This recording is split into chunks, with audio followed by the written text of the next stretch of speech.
प्यारे दोस्तों, क्या कभी आपने सुना है पेड़ में टंगा आम नीचे गिरने की बजाय ऊपर की तरफ गया? जी सही कहा। आपने कभी भी ऐसा नहीं सुना होगा, क्योंकि ये प्रकृति का सरल नियम है कि जो भी वस्तु जब भी गिरती है वो नीचे ही गिरती है। इसी तरह पैसे के भी नियम होते हैं जिन्हें आप अच्छे से जान लेते हो और अपनी जिंदगी में उतार भी लेते हो। ये पक्का श्योर है कि आप भी आने वाले समय में पक्का अमीर हो सकते हो और अपना बैंक बैलेंस भी बढ़ा सकते हो। The richest man of Babylon के नियम आज भी इतने ही इफेक्टिव और कारगर हैं जितने पुराने समय में हुआ करते थे। इस बुक से काफी लोगों को फायदा हुआ है। इस बुक को पढ़ने के बाद और इस बुक के नियमों को सही मायने में अपनी जिंदगी में उतारने के बाद आप भी अपनी लाइफ में कुछ समय बाद बहुत बड़ा फाइनेंशियल चेंज देख सकेंगे। इस बुक में ऐसी बहुत सी चीजें बताई गई हैं जो आपको और कहीं नहीं मिल पाएंगी, जैसे आखिर पैसे को कैसे कमाएं और पैसों को अपने पास रखने का सही तरीका क्या होता है और अपने पैसों से पैसा कैसे बनाया जाता है। ये बुक इतनी इफेक्टिव है जो आपकी डेली लाइफ में आने वाली फाइनेंशियल प्रॉब्लम, डेट मैनेजमेंट और अपने बचाए हुए पैसों से पैसा कैसे कमाया जाता है, इन सब प्रॉब्लम्स को खूब अच्छे से सॉल्व करना सिखाती है। तो प्यारे दोस्तों, अगर आपकी इस चैनल में फर्स्ट विजिट है तो इस वीडियो को अपने रिश्तेदारों तक भी पहुंचाएं, जिससे उनकी भी फाइनेंशियल ग्रोथ हो पाए। और हाँ, बेस्ट फाइनेंशियल जानकारी के लिए इस चैनल को सब्सक्राइब करके बेल आइकन प्रेस करना ना भूलें, जिससे सारी फाइनेंशियल वीडियोस का नोटिफिकेशन आप तक पहुंचता रहे समय से। तो चलिए शुरू करते हैं पहले लेसन से। The man who desired gold, Benazir कोबी, ये दोनों ही बेबीलोन के रहने वाले थे और ये दोनों भी गरीब ही थे। इनमें से बेनजीर बहुत बढ़िया रथ बनाने वाला था और बहुत मेहनती भी, और कोबी भी एक बहुत बढ़िया सिंगर था। ये दोनों अपने काम से जितना भी कमाते थे सारा खर्च हो जाता था और इन दोनों के पास कुछ नहीं बचता था। इन दोनों का मुश्किल से ही गुजारा हो पाता था। इन दोनों का पर्स हमेशा ही खाली रहता था और इन दोनों के ऊपर काफी कर्जा भी रहता था। ये दोनों ही पैसों की प्रॉब्लम से काफी परेशान भी रहते थे। तभी ये दोनों आपस में एक बार मिलते हैं और बात कर रहे होते हैं। तभी कोबी को अपने अरकत दोस्त की याद आ जाती है, जो कि बेबीलोन का सबसे धनी आदमियों में से एक होता है।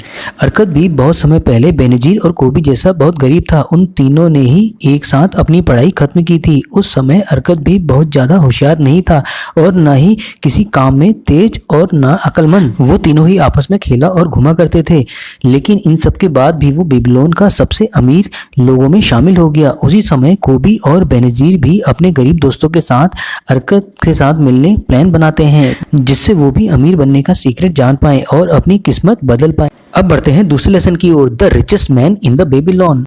अरकत बेबीलोन का सबसे अमीर आदमी था। वो अपनी वेल्थ और काइंडनेस के कारण काफी दूर तक फेमस भी था। वो अपनी वेल्थ गरीबों के साथ पूरी दिल के साथ दान करता था और बहुत ज्यादा खर्च भी करता था। लेकिन इन सब के बावजूद भी अरकत की दौलत कभी भी कम नहीं होती थी, उल्टा और तेजी के साथ ग्रो होती जा रही थी। एक बार बेनजीर कोबी अरकत के आलीशान महल में आए। तब बेनजीर और कोबी ने अरकत से पूछा, जब तुम भी हमारी तरह गरीब थे तब तुमने ऐसा आखिर क्या किया जिससे तुम बेबीलोन के रिचेस्ट पर्सन बन गए? तब अरकत कहता है, अगर तुम लोगों को पैसे में दिक्कत आ रही है, इसका मतलब ये हुआ तुम अभी तक दौलत को इकट्ठा करने के सही नियमों को सही से नहीं जानते हो या फिर इन नियमों का पालन नहीं करते हो। अरकत इसी बात पर अपनी स्टोरी बताना शुरू कर देता है। चलिए दोस्तों, अब बढ़ते हैं अरकत की अमीर बनने की स्टोरी में। मैंने अपनी शुरुआत बर्तन के काम से की और मैं काफी डिटरमिन्ड भी था अपने काम में, लेकिन महीनों मेहनत करने के बाद भी अपनी कोई दौलत इकट्ठा नहीं कर पाया। एक दिन अपने काम के सिलसिले में एक मशहूर व्यापारी एल्केमिस्ट मेरे पास आए, जो कि उस समय के बेबीलोन के कई बड़े आदमियों में से एक थे। उसी समय काम के दौरान मैंने पूछा, एल्केमिस्ट, आप बेबीलोन के काफी अमीर आदमी हो, क्या आप मेरे को भी ये सीक्रेट बता सकते हो कि मैं कैसे अमीर हो सकता हूँ? अगर आप मेरे को ये बताएंगे तो सारी रात मैं आपका काम करूंगा और सुबह तक आपका काम पूरा हो जाएगा। और जैसे ही साहूकार एल्केमिस्ट ने सुना तो वो तुरंत राजी हो गया। फिर क्या था, मैंने सारी रात जगकर उनका काम अच्छे से पूरा कर दिया और उन्होंने भी सुबह अपना वादा पूरा किया। फिर एल्केमिस्ट ने अरकत को दौलत कमाने का पहला सिद्धांत बताया, जो कि इस प्रकार है। पहला सबक, एल्केमिस्ट ने कहा, तुम जितना कमाते हो उसका 10% अपने पास ही रखोगे। मैंने पूछा, लेकिन मैं जितना कमाता हूँ उससे मैं पूरा का पूरा अपने पास ही रखता हूँ। तभी एल्केमिस्ट कहते हैं, ऐसा बिल्कुल भी नहीं है। क्यों? तुम बेबीलोन में रहकर खाने के पैसे नहीं देते? क्या तुम कपड़े खरीदने के बाद उसके पैसे नहीं देते? क्या तुम बेबीलोन में बिना पैसे खर्च किए जिंदा रह सकते हो? तुम्हारी पिछले महीने या पिछले साल की कमाई कहाँ है? तुम बाकी सबको तो पैसे देते हो, लेकिन अपने आप को नहीं। तुम अपने को छोड़कर बाकी सबके लिए मेहनत करते हो। और उनके लिए कमाते हो। तब उन्होंने अरकत को समझाते हुए कहा, देखो भाई, तुम जो भी सोने की इनकम बचाते हो उस इनकम को तुम इन्वेस्ट करके अपने लिए और धन कमवा सकते हो, और जैसे ही वो धन तुम्हें रिटर्न दे तब तुम उससे भी और धन कमवा सकते हो। तुम्हें इस बात की चिंता बिल्कुल भी नहीं करनी है कि तुम कितना धन इन्वेस्ट कर रहे हो।